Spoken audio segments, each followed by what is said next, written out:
جنگ یمامہ میں کوئی 3000 حضرات شہید ہوئے، اس میں 700 حفاظ تھے، علماء تھے۔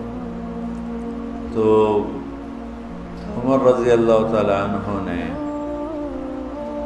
فرمایا کہ ابوبکر صدیق سے قرآن کو جمع کرو۔ تو ایک دفعہ یہ حضرت عمر رضی اللہ عنہ کے کہنے پر ابوبکر صدیق رضی اللہ عنہ کو تیار کیا اور قرآن کو جمع کرنے کا نظام بنایا گیا۔ دوسری دفعہ حضرت عثمان رضی اللہ تعالیٰ عنہ نے ایک جماعت بنائی اور لغت قریش میں قرآن کو لکھایا۔ اس سے پہلے کئی طرح پڑھا جا رہا تھا، جیسے بنو تمیم کی لغت ہے کہ با کو میم کر دیتے ہیں، لیسا من البر